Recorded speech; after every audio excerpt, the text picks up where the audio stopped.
Oi pessoal, aqui é o professor Maxwell de História e hoje vou dar aula para o sexto ano, dando continuidade ao Império Romano, só que a gente agora só vai corrigir os exercícios, tá bom? Vamos começar lá pela página 52 do capítulo 8, Império Romano, tá bom? Vamos lá. A questão número 1 da página 52, a pergunta é: Otávio era um dos generais que governava Roma no final da República. Como ele se tornou imperador em 27 a.C., tá? Nós sabemos que Otaviano era sobrinho de Júlio César, tá? Vamos lá. Otávio venceu em batalha os generais Lepto e Marco Antônio, que lhe faziam oposição. Dessa forma, passou a governar Roma sozinho. Para legitimar seu governo, pressionou o Senado a reconhecê-lo como o único grande general, tornando-se imperador. Então, como muitos confundem aí, pensa que Júlio César que foi o primeiro imperador, mas não, quem foi na realidade o primeiro imperador foi Otaviano, tá? Ele que vai ser o primeiro imperador romano, depois que ele vence Marco Antônio naquela batalha na qual ele derruba tanto Marco Antônio, quando ele vence Marco Antônio vence se matar por isso, e depois ele vai lá tentar capturar a Cleópatra, mas ela também se mata, tá? Vamos lá, questão número 2. Os historiadores identificam duas fases do Império Romano: o Alto Império e o Baixo Império. Sobre essa fase, responda: quando elas aconteceram? Vamos lá. O Alto Império, do século I ao século III do ano cristão, tá, gente? E o Baixo Império, do ano 3 ao ano 5, tá? Quando vem a queda do Império Romano. Letra B. Quais são as características dessas fases? Vamos lá. O Alto Império marcou pelo apogeu da civilização romana, que atingiu o máximo em extensão territorial, tá? Quando o Império Romano cresce, pegando ali toda a Europa, tá? Parte das Ilhas Britânicas e o norte da África, mais aquele pedaço ali do Oriente Médio, tá? Baixo Império, marcado pela criação da segunda capital, Constantinopla, e após a divisão do Império, o Império Romano do Ocidente e o Império Romano do Oriente, e pela decadência da parte ocidental. Então, em 476, quando acaba o último vestígio do Império Romano do Ocidente, tá? E antes disso foi criada a cidade de Constantinopla, porque o Império Romano, os imperadores, né, o imperador Constantino, depois ele vai criar a cidade lá de Constantinopla, que já até existia, né? E só que o imperador vai para aquela região com medo de ser assassinado, tá? Que virava e mexia, imperadores eram assassinados, então ele vai para lá, certo? E assim funda Constantinopla, que depois a gente vai estudar sobre isso, o Império Bizantino, tá? Então o Império Romano, depois do ano 476 que vai cair o Império, mas antes disso tinha lá o Império Romano do Ocidente e tinha o Império Romano do Oriente, tá? Vamos lá, questão número 3, página 53, como acontecia a sucessão do governante no Império Romano. Vamos lá, a sucessão não era hereditária e o imperador deveria escolher aquele que seria seu sucessor. Ponto. E esta teoria de acompanhá-lo em todos os negócios do governo, sendo preparado para assumir o cargo assim que o imperador morresse. Não era hereditário. Às vezes acontecia de um filho assumir o império, mas era porque o pai passava para ele. Mas às vezes acontecia do imperador, muitos desses imperadores, passar para outros, principalmente generais, tá? Vamos lá, continuando aqui a correção, nós temos dois textos Acredito eu que vocês já devem ter lido em casa, que eu pedi para vocês fazerem esses exercícios, tá? E a gente, vamos lá. Agora responda a pergunta a seguir. Número 1. Conforme os documentos que você leu, qual era a relação entre os escravizados e seus proprietários? Resposta. Vamos lá. Os escravizados estavam sob o poder do seu proprietário e podiam ser castigados ou mortos por ele. O pertencente dos escravos também eram proprietários do seu dono. Tá? Vamos lá. Questão número 2. Por que é importante, segundo o autor do documento 1, que os proprietários tratem seus escravizados como eles próprios gostariam de ser tratados? Resposta. Porque um dia o indivíduo que é proprietário pode vir a ser escravizado. Tá? Porque tinha muito no início, tinha muitos escravos por dívida. Então, se o cara não tinha dívida para pagar, ele acabava se tornando escravo. Então, aquele que tinha um escravo hoje poderia ser o escravo de amanhã, né?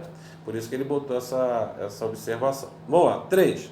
O autor do primeiro documento associa a escravidão com as quais atividades de trabalho? Vamos lá.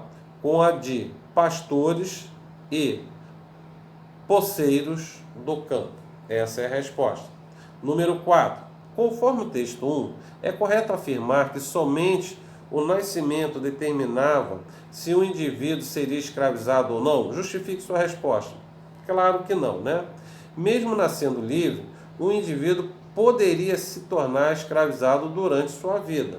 Como eu falei anteriormente, ele nascia livre, mas tinha um risco de acontecer dele se tornar escravo por dívida. Vamos lá, questão número 5. Como os romanos poderiam agir em relação aos bens adquiridos pelos escravizados? Resposta.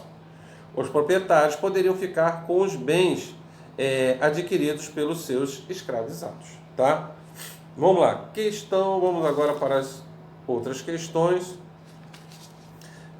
Página 57 do livro, tá? Questão número 1.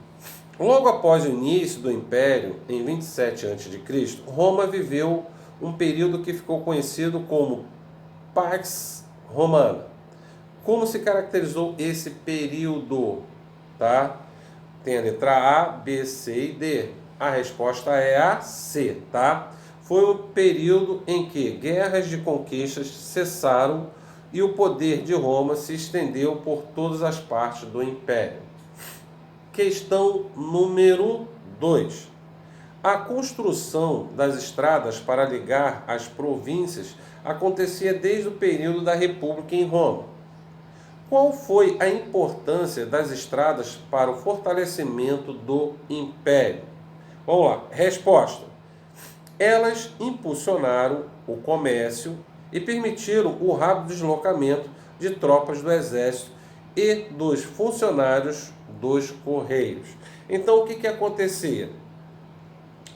O Império Romano, os imperadores, já começou até antes deles, né, na República, fizeram várias estradas ligando uma cidade a outra.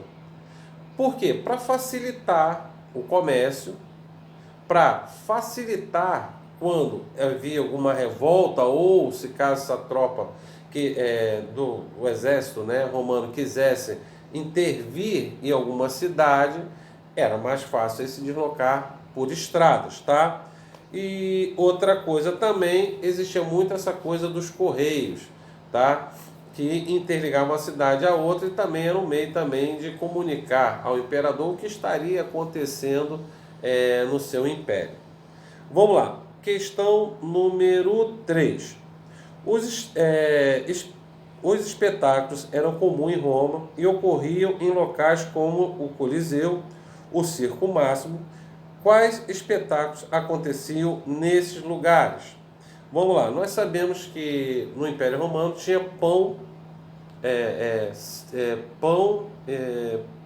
circo e pão, né? É porque o imperador, quando estava em crise, alguma coisa assim, ele fazia lá os festivais no Coliseu, dando pão mesmo, pão para a pessoa comer, e assistir aqueles espetáculos lá de terror, gladiadores se matando, os animais, né, selvagens lutando contra os homens, ou animais selvagens atacando pessoas, e o público, incrível que pareça, adorava aquilo, tá? Vamos lá, no Coliseu acontecia lutas entre gladiadores, entre animais ferozes e gladiadores. Então, quer dizer, tinha gladiadores que lutavam contra animais selvagens e tinha gladiadores que lutavam entre si, tá? Mas tinha outros espetáculos também, que era quando teve a perseguição, principalmente aos cristãos, eles eram colocados lá no Coliseu, soltavam os animais, né, selvagens que atacavam essas pessoas indefesas que tentavam se defender, mas claro, né, acabavam morrendo, tá? E o circo máximo acontecia corridas de bigas e quadrigas. Aqui eu botei bigas e quadrigas, mas tinha bigas, quadrigas, tinha biga, triga e quadriga, tá? Que eram conforme o número de cavalos que eram conduzidos, tá? Biga era 2, triga era 3, quadriga 4, tá? Então existia era um circo mesmo, os cavalos faziam a corrida em volta, tá? E quem dava o número de voltas, completasse, ganhava a corrida. Mas não é assim uma coisa bem pacífica. As pessoas se gladiavam, né? Jogavam seus carros contra os outros para vencer essas corridas. E não esquecendo aqui de falar, no Coliseu, quando tinha, para só lembrar, né? Quando tinha lá as lutas, existiam que o imperador às vezes assistia às lutas, e quando um gladiador às vezes lutava muito bem, mas não conseguia a vitória, o outro gladiador que estava vencendo, que ia matá-lo, olhava para o imperador. Se o imperador esticasse o braço, né, que o pessoal, né, em filmes coloca assim e assim, não era assim não, ele esticava a mão mesmo e botava a mão aberta. Se ele fizesse isso, é que o cara tinha que sobreviver. Se ele virasse ao contrário, o gladiador seria morto. Mas normalmente o imperador, ele ia pelo que o povo falava, gritava. Às vezes o povo gritava, mata, mata. Aí o pessoal ia lá, o imperador vendo a voz do povo e a voz de Deus, mandava matar. Quando ele achava lá, o povo gritava, não, ele tem que viver, ele virava a mão para cima, tá? Vamos lá. Em alguns espetáculos, questão número 4, em alguns espetáculos de corrida havia carros. Explique o que eram. Vamos lá. Aqui tem biga, quadriga e aurigas, tá? As bigas eram carros puxados por 2 cavalos. Quadrigas eram carros puxados por 4 cavalos.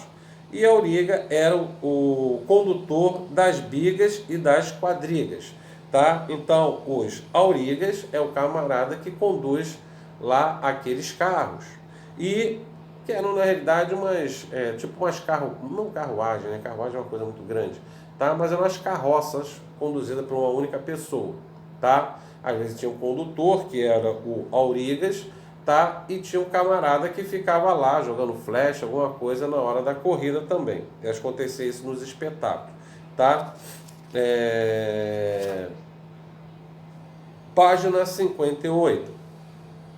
Assinale a única alternativa incorreta sobre as termas e os banhos públicos. A questão errada é a letra D, tá? Era espaço exclusivo para escravizados que não podiam frequentar os banhos das casas particulares. Nada, tem nada a ver. Até pelo contrário, os escravos nem poderiam ir nessas casas de banhos públicos ou termas. Na realidade, tinha aquelas termas é onde as pessoas se banhavam, tomavam banho, era como se fosse, vamos botar aí, uma piscina pública. Tinha os banhos públicos, né, que eram mistos, que tinha homens e mulheres tomando banho junto, e tinha aqueles que eram particulares, né, que era só de homens ou só de mulheres, tá? Mas normalmente essas termas que eram casas de banhos, onde lá o pessoal se confraternizava. Às vezes o cara ia para as termas no sentido de tomar banho e ao mesmo tempo lá conversar com alguém, bater um papo, marcar um encontro lá e conversar, tá?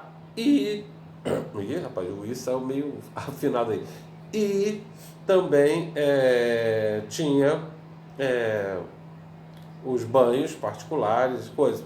É como se fosse uma grande piscina lá e o pessoal ia lá tomar banho, como hoje, né? Nós, às vezes vocês têm lá, quem tem, claro, né? O Sesc. O Sesc, quem é sócio vai lá tomar banho, é um banho público, tá? E claro, quem tem em casa sua piscina particular, convida quem ele quer, ou ele toma banho sozinho, convida os amigos, as amigas, e assim vai, tá bom? Vamos lá, continuando aí, vamos agora para a página 62, tá? Tem outro textozinho aí que você já deve ter lido em casa. Vamos lá. De acordo com o texto, responda a estas questões, tá? Qual era o poder exercido por Augusto em Roma? Resposta. Segundo o texto, o imperador detinha em suas mãos as funções do Senado, dos magistrados e as leis, tá? Letra B. De que maneira Augusto mantinha esse poder? Otávio Augusto conquistava os soldados com presentes, o povo com grãos, né, o trigo, e todos os homens com a paz. Mas na realidade ele conquistava o povo com aqueles jogos que a gente falou quase agora aí, que era as lutas gladiadores ou corridas de cavalos, tá? Letra C. Conforme a visão do historiador Tácito, as pessoas sentiam saudade da República. Resposta. Vamos lá. Durante o governo de Otávio Augusto, pouquíssimas pessoas haviam vivido no período da República. Ponto. A maior parte dos romanos nasceu após a disputa entre Marco Antônio e Otávio em Ácio, tá? Essa é a resposta. Questão número 2. A paz, com X aí no romana, foi um período de relativa paz social em Roma, graças a algumas medidas do imperador Otávio Augusto. Entre elas, letra C. A distribuição de trigo para camadas mais pobres e a realização de espetáculos ao público. Foi o que a gente acabou de falar quase agora aí, tá? Vamos lá. Continuando aqui, abro na página 64. Vamos lá. Questão número 1. O primeiro imperador romano, Otávio, recebeu vários títulos a partir de 27 a.C. Relacione cada um desses títulos aos respectivos significados. Vamos lá. Letra A. Augusto é o divino. Príncipes Senatus é o primeira cidadão e líder do Senado. Pontifício Máximo, letra C, é autoridade religiosa. E letra D, imperador, tá? Que era a maior autoridade do exército romano. Vamos lá. Questão número 2. Otávio fez mudanças importantes para a sociedade romana no início do Império. Quais foram elas? Vamos lá. Resposta. Perdão das dívidas dos camponeses com o governo, distribuição de terras para os soldados, demarcação dos limites do Império com o envio de tropas para a defesa e organização do Correio Imperial, que realizava os fluxos de informações. Foi o que eu falei aquela hora. Número 3. O que era o denário? Era a moeda única do Império. E qual a importância que ele teve para o Império? O uso de um sistema monetário unificado impulsionou o comércio de cereais, tecidos, pedras e animais, gerando riquezas. Vamos lá, questão número 4. Assinale a afirmativa que explica a importância da estrada para o Império. É o segundo parênteses que está correto, que é impulsionar o comércio. Depois o terceiro também está correto, organizaram o deslocamento das tropas do exército. E o último lá permitiu o rápido deslocamento do funcionário dos Correios.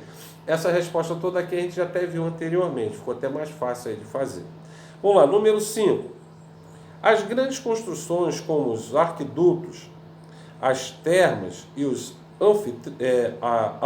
anfiteatros eram realizados apenas nas cidades de Roma ou em todos os lugares do Império? Justifique sua resposta. Normalmente em toda a extensão do Império, não era só em Roma não, tá? Havia termas, anfiteatros, arquidutos e estradas em todas as províncias conquistadas pelos romanos. Se você viajasse para Roma, questão 6, nos dias atuais, e pudesse escolher para visitar apenas as ruínas das duas construções entre as cidades na cruzadinha, quais seriam essas e por quê? Essa questão é uma questão muito pessoal de vocês, tá?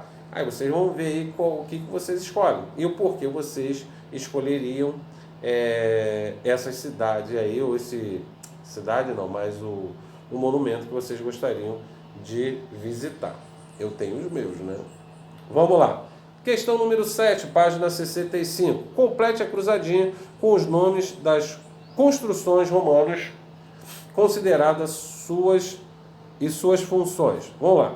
Destinados ao transporte de água. Essa aí é fácil, né? Eram os arquidutos, tá? Eram os arquidutos. Vamos lá. Número 2. Construídos para apresentação de espetáculos de corrida.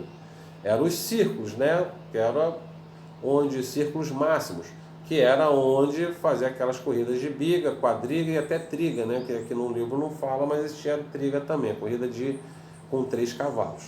Tá? Vamos lá.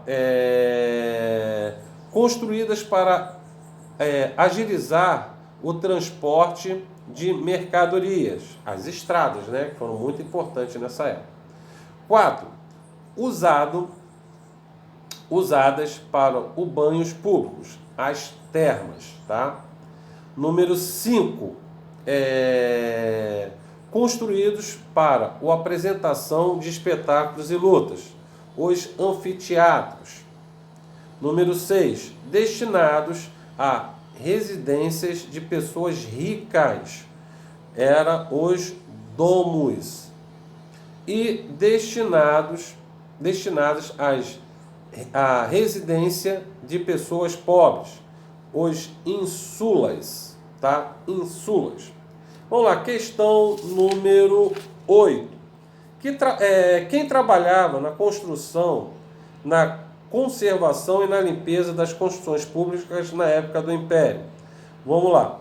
Os legionários, em tempo de paz, trabalhavam nas construções nas áreas de fronteiras do Império. Os escravizados que pertenciam ao Estado trabalhavam na manutenção e na limpeza. Número 9. Você estudou sobre o período de paz de aproximadamente 200 anos que aconteceu no Império. Foi a paz romana. O que caracterizou esse período? Resposta.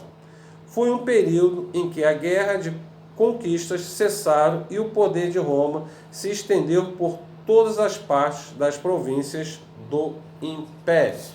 Vamos lá, página 66. Sobre a política do Panner and Círculo, né? Resposta. O que foi essa política? Foi uma política governamental de distribuição de cereais para a população empobrecida e de promoção de espetáculos. Entre os que se destacavam, as lutas entre gladiadores. Ponto. Essas ações eram uma forma de aliviar os problemas sociais nas cidades e do Império. Letra B. Você concorda que os governantes tinham razão em se preocupar com a situação dos mais pobres? Justifique. Aí você tem que ver, tá? Claro que, se você for pensar, o Império tinha que se preocupar, né, com a pobreza do povo, tá? E, claro, né, que o Império, dando uma resposta lógica, aí o Império tinha que ajudar mais ao povo, né, aquela parte do povo que era mais pobre. Letra C. Você considera que os pobres tinham motivos para se revoltar? Aí também é pessoal de vocês, mas eu acredito que sim, né? porque o povo não era tratado igualmente como aquelas grandes oligarquias que controlavam a política na época. Então, claro, eu concordo aí com alguma revolta, principalmente dos plebeus, né? Vamos lá, questão número 11. Duas das principais consequências das guerras de conquistas foram: letra B, o aumento do poder dos líderes militares e do número de escravizados. Número 12, o trabalho do exército romanos continuava após a conquista de territórios, pois era necessário, letra A, tá, proteger as fronteiras e evitar rebeliões dos povos conquistados.